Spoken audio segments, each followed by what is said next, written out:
Welcome to Wild West Hearts, where honor rides with every hoofbeat dust burns in your lungs and every tail smells of gunpowder. A gunshot cracked in the distance, sharp and sudden against the morning stillness. Birds erupted from the trees, their wings beating frantically against the heavy air.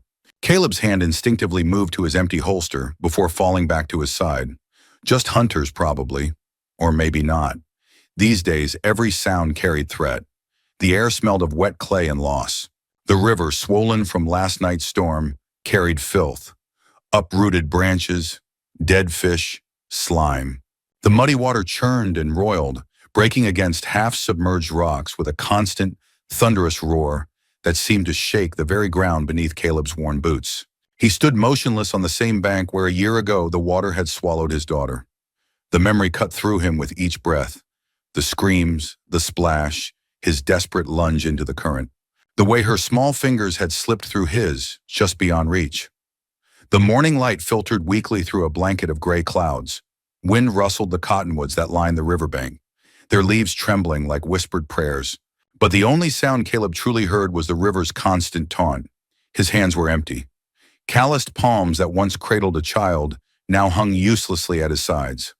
Only the roar of the river answered the silence of his life. A crow called overhead, its harsh cry cutting through the damp air.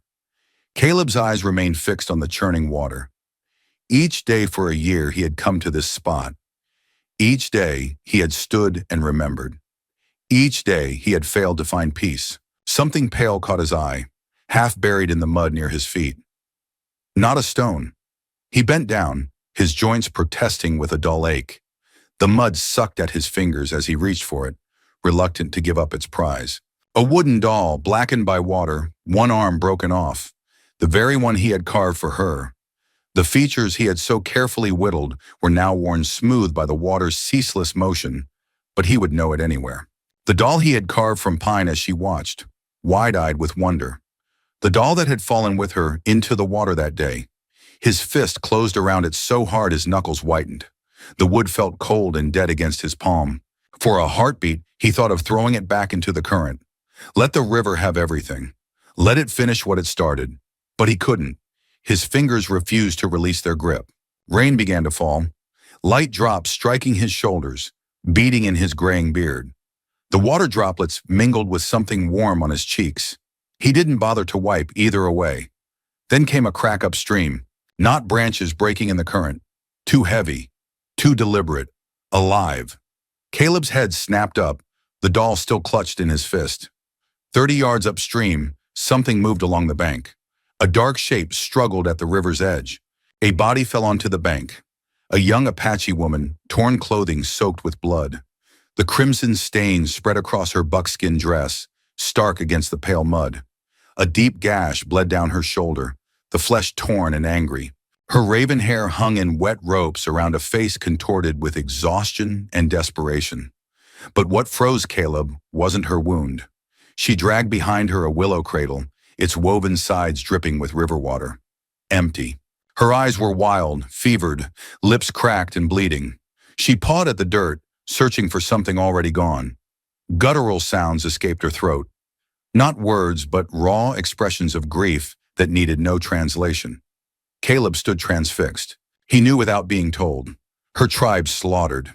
Her baby drowned before her eyes. Survival had become a curse. She clawed at the mud, her movements growing more frantic, more hopeless. Her bleeding shoulder painted the earth beneath her with each desperate motion. Caleb's gaze locked on the empty cradle. The pain he'd buried under years of silence tore open. The woman's grief was his own reflection, played out before him like some cruel theater. He stood paralyzed, clutching his dead daughter's doll, staring at a woman who dragged the empty cradle of her drowned son. The rain fell harder now, drumming against the earth, washing red rivulets from her wound down to the waiting river. The woman collapsed, her strength finally spent, one hand still clutching the edge of the empty cradle. Caleb stepped forward before his mind could stop him. The mud sucked at his boots with each step, as if the earth itself were trying to hold him back. She spun at the sound, rising to her knees in one fluid motion. A shard of knife flashed in her hand, broken but deadly sharp. Her eyes, black as coal, burned with a fierce intensity that stopped Caleb in his tracks. She was ready to die. but to take someone with her. Blood from her shoulder wound streaked down her arm, but she showed no sign of pain, only defiance, only rage. Caleb raised no weapon, only opened his palm, showing her the doll. The broken wooden figure lay still and dark against his weathered skin. The knife in her hand remained steady, but her eyes changed. They flicked from the doll to the river, then back to him. For a heartbeat, rage gave way to recognition. Not of him, of his pain. The rain fell between them, pelting the ground in a rhythm like distant drums. Her knees buckled. The knife slipped from her fingers, disappearing into the mud. She swayed, strength abandoning her all at once. He caught her before she hit the ground. She weighed almost nothing in his arms, light as his daughter had been. Her blood soaked through his shirt, warm against his skin. The empty cradle lay forgotten on the riverbank. Caleb hesitated only a moment before tucking the doll into his pocket and reaching for the cradle with his free hand. The river had taken enough. The path to his cabin wound through stands of pine that offered little shelter from the rain. Each step was an effort, the unconscious woman in his arms and the cradle dragging behind him. By the time the cabin came into view, Caleb's muscles burned with the effort.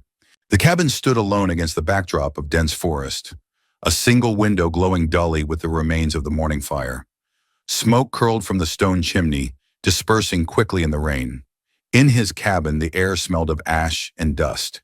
A loose shutter banged rhythmically against the outer wall, marking time like a broken clock.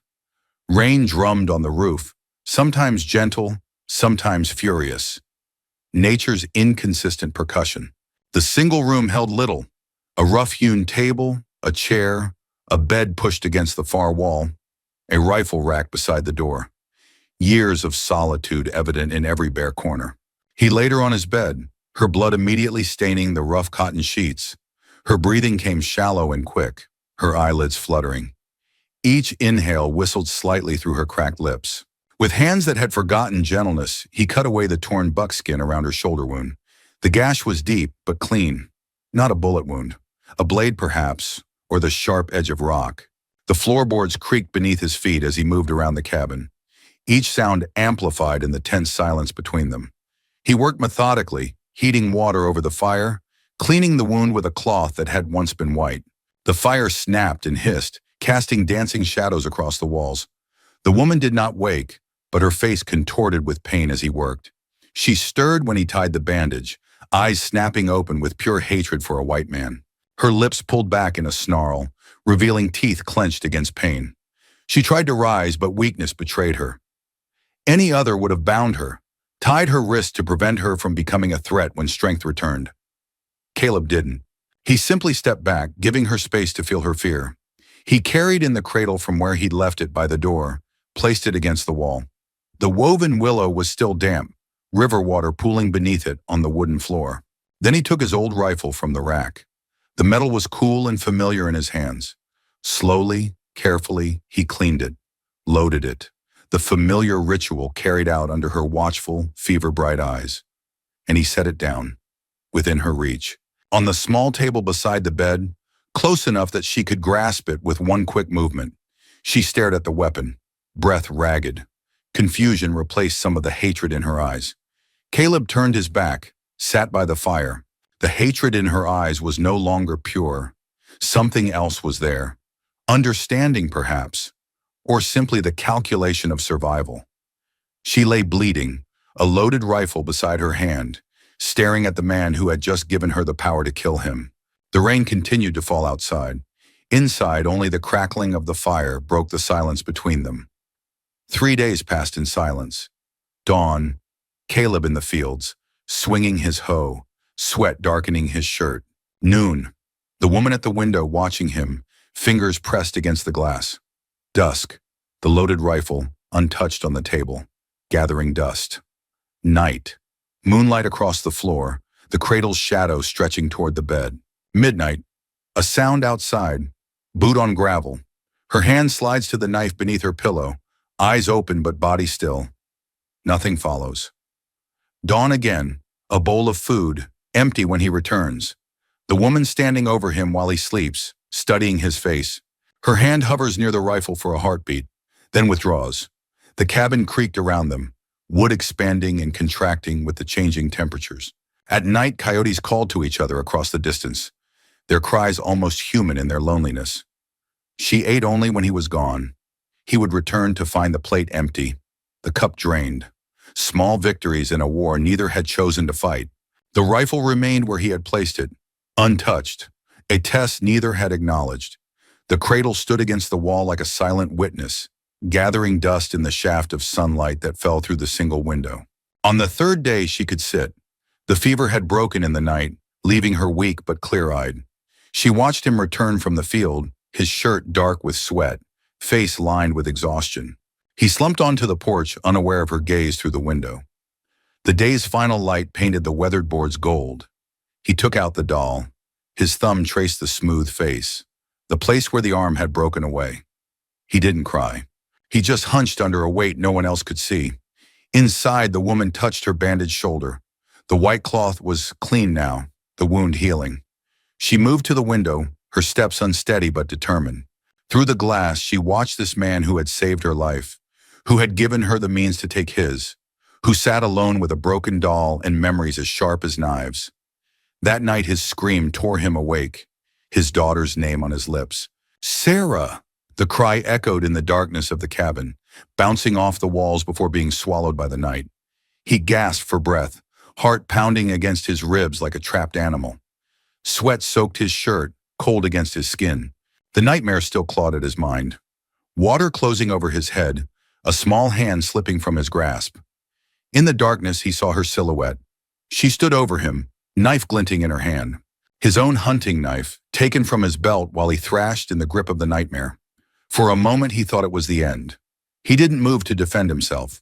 Perhaps this was justice. Perhaps this was peace. But she did not strike. Instead, her voice, low, guttural, trembling, began to sing. A lullaby of her people. The words were foreign, but the melody spoke of loss, of grief that flowed like the river, for her dead son, for his lost daughter. She sang until his breath slowed, until the nightmare retreated to whatever dark place it waited between visits. When dawn broke, she was back on the bed, the knife nowhere to be seen. Caleb might have believed he dreamed the entire encounter, but for the lingering echo of that melody in his mind. By morning, beside the rifle lay his best hunting knife, not hidden, not taken, placed there deliberately, blade gleaming in the early light. She saw him sharpening it by the fire. The whetstone scraped against the metal in a rhythm as old as tools themselves. Not for himself, for her. His eyes met hers across the room. An understanding passed between them, unspoken. She pushed herself to her feet, crossed the few steps to the table. Her hand closed around the knife's handle. Her hand no longer trembled. She was no victim. She was a warrior again. The knife disappeared into the folds of the buckskin dress he had repaired for her while she slept. Neither spoke. Words would have shattered whatever fragile thing was growing between them. Not trust, not yet, but recognition. Respect, perhaps. Outside, the world continued its indifferent rotation. Inside the cabin, something shifted, subtle as shadow but just as real. A day's ride away, the town stank of whiskey and gossip. The saloon buzzed with voices, smoke hanging thick as fog beneath the low ceiling. A man slammed his knife into the table. 500 for her scalp, and I'll take it myself. The sheriff heard it from his corner table, a lazy man who valued peace over justice. His badge, tarnished from years of disuse, caught the lamplight as he drained his glass. "Where'd you see this squaw last?" he asked, more from boredom than duty. "Headed toward Caleb Thornton's place, I reckon. That crazy bastard who lost his girl to the river lives out past Broken Ridge." The sheriff's interest sharpened. Caleb Thornton kept to himself, paid his taxes, caused no trouble. But a man who harbored Indians was a man who invited trouble. And trouble meant work. With 3 deputies, he rode to Caleb's land the next morning. The sun beat down mercilessly, baking the trail to powder beneath their horses' hooves. Dust rose with each step, coating men and beasts alike in a layer of grime. They reined in at his fence. The small cabin sat 100 yards back, smoke rising from its chimney. Fields stretched beyond, corn standing tall despite the summer's heat. "Caleb," the sheriff drawled, loud enough to carry. "Word is, you're harboring a killer squaw. She murdered her brat, Law's the law. Hand her over." For a long moment, nothing moved but the cornstalks swaying in the hot breeze. Then Caleb stepped onto the porch. No rifle in his hands. Just a man, worn thin by grief and labor, standing in his doorway. He stood in the doorway, his body a wall. His voice was calm, steady as stone. "I know who she is. I know who you are. On my land, my law. Leave." The sheriff's face darkened beneath his dust-caked hat. His hand moved to the pistol at his hip, rested there. "You aiming to die for some Apache bitch, Thornton? That what your girl would want?" Caleb didn't flinch at the mention of his daughter. His eyes, however, went cold as winter sky. "My land," he repeated. "My law." Behind him, unseen by the men at the fence, the Apache woman stood in the shadows of the cabin, the hunting knife held ready in her hand. The sheriff studied Caleb's empty eyes, spat a stream of tobacco juice into the dust, and rode off with curses. But in town, the whispers grew.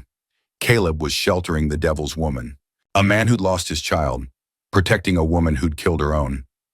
Alone on his porch, Caleb knew the hunters would come, not just for her, but for him. Inside, the woman watched him through the window. Her dark eyes missed nothing. Not the tension in his shoulders. Not the way his hand had never strayed toward a weapon. Not the price he had just paid for her life. She moved to the cradle that still stood against the wall. With gentle fingers, she traced the woven pattern of the willow branches. Then she turned to face Caleb as he entered the cabin. Her eyes met his. No gratitude there. She was no tame thing to offer thanks for scraps of mercy, but something else. Something that might have been respect. He nodded once, a gesture so slight it might have been missed. Then he went to the rifle rack, took down his second weapon, checked the action, loaded it with practiced movements. Outside, the sun began its slow descent toward the horizon. The coming night held promises neither of them could name. They came at night, 5 men, laughing, certain. The moon was a thin crescent, offering little light as they approached the dark cabin. Their horses' hooves were wrapped in cloth to muffle the sound of their approach. "Thornton first," one whispered. "Then we take the squaw.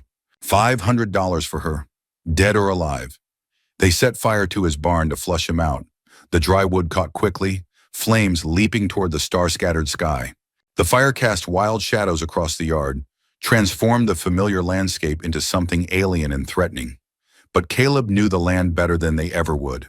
While they watched the cabin door expecting panic, he was already moving through the shadows behind them. He struck first in the woods, dropping 2 before they even understood what was happening. The sound of his rifle echoed across the property, momentarily drowning out the crack and roar of the burning barn. The first man fell without a sound, a hole where his eye had been. The second had time for only a startled cry before the second shot took him in the chest. Then the fight turned savage. The remaining 3 scattered, using the burning barn for cover. Caleb's world narrowed to the space between heartbeats, between breaths. He was one man, they were more. A bullet grazed his arm as he moved from one position to the next, leaving a trail of blood on the rough bark of a pine. One broke through to the cabin. He kicked down the door, expecting a cowering squaw.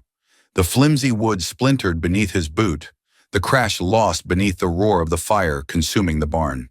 Instead, she was waiting, knife in one hand, rifle in the other. Her eyes reflected the flames from outside, twin points of fire in the darkness of the cabin. She moved with silent, desperate fury. No screams, only cold vengeance. The knife found the man's throat before he could raise his gun, opened him from ear to ear in a spray of arterial blood that painted the cabin wall. Outside, Caleb fought for his life. A bullet tore through his arm, spinning him against a tree trunk. Pain exploded through his body, momentarily blinding him. The metallic taste of blood filled his mouth where he'd bitten his tongue. The fourth man approached, rifle raised for a killing shot. The flames from the barn silhouetted him against the night. The Apache woman's shot caught him in the back. He arched, surprised, then crumpled to the ground. The last man, seeing his companions fallen, broke and ran for the horses. Caleb's final bullet caught him between the shoulder blades. He fell face first into the dirt and did not rise again. By dawn, it was over. The air stank of smoke and blood. 5 men lay dead. Caleb's arm was torn by a bullet, the flesh ragged and bleeding. Her leg was cut deep where the fourth man had slashed at her before dying. In the distance, a thin column of smoke rose beyond the hills. too straight to be a campfire, too deliberate. On the morning wind came the faint sound of hoofbeats, then silence. They dragged the bodies together to the ravine behind the smoldering remains of the barn. The dead men's faces were slack in death. Their hatred and fear fled with their last breaths. Caleb and the woman buried them without a word. The labor was slow and painful, both of them injured, but neither stopped until the last shovelful of earth covered the shallow grave. Inside the cabin, she saw the doll on the table. It sat there small and broken, a mute witness to the night's violence. She touched its crude face with her fingers, traced the smooth wood worn by water and time. Then she limped to the cradle. For a long moment she froze, her hand hovering over the empty vessel that had once held her child. Then, slow and deliberate, she laid the doll of his daughter into the cradle of her son, not replacing, burying pain within pain. A ritual neither of them could name. Caleb watched, and the wall he had built around his heart collapsed. For the first time, he saw not an enemy, but the only soul alive who understood his silence. He moved to stand beside her, his shadow falling across the cradle and its small occupant. His hand reached out, hesitated, then came to rest on the cradle's edge beside hers, not touching, but close enough to feel the warmth of her skin. Outside, birds began to sing, heedless of the night's violence. Inside, two broken people stood over a cradle containing a broken doll, their shadows merging in the early light. At sunrise, they erased the signs of battle. The blood-soaked earth was turned, fresh dirt hiding the stains. The splintered door was mended as best they could. The barn was beyond saving, but they cleared away the debris that might tell the tale of what had happened. They worked side by side, moving in a rhythm that required no words. When his wounded arm faltered, she took the heavier load without comment. When her injured leg buckled, he slowed his pace to match hers. Their wounds they tended by firelight, each helping the other with bandages and salves. Her fingers were gentle on his torn flesh, her touch careful but sure. His hands trembled slightly as he bound her leg, but the bindings held firm. Then they walked together to the river. The summer sun had begun to warm the air, burning away the morning mist that hung over the water. Insects skimmed the surface, leaving tiny ripples in their wake. A fish jumped, silver scales flashing in the light before disappearing beneath the surface with barely a splash. It no longer roared. The waters ran calmer, clearer. The storm that had swollen it days before was just a memory, its fury spent. They stood where he had found her, where the river had first connected their separate griefs into something shared. He bent down, placed a small chip of wood into the current, just as he had once taught his daughter. The chip bobbed on the surface, spinning slowly before finding its course downstream. She, beside him, let a wildflower fall onto the same stream.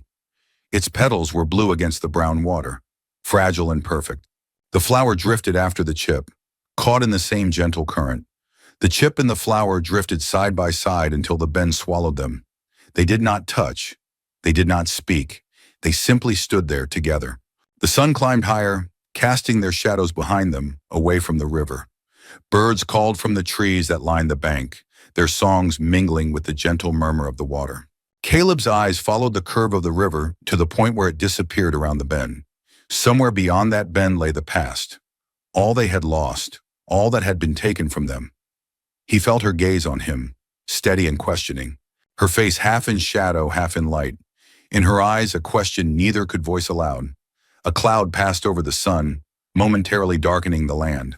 The wind changed direction, bringing with it the distant smell of smoke. Heavy, deliberate, not wood smoke. On the ridge above them, three silhouettes appeared briefly against the sky. Horses, men, then gone. He could not save his drowning daughter, but years later he pulled an Apache woman from the same river. The river flowed on, indifferent. The woman's hand moved, almost touching his, then paused, waiting.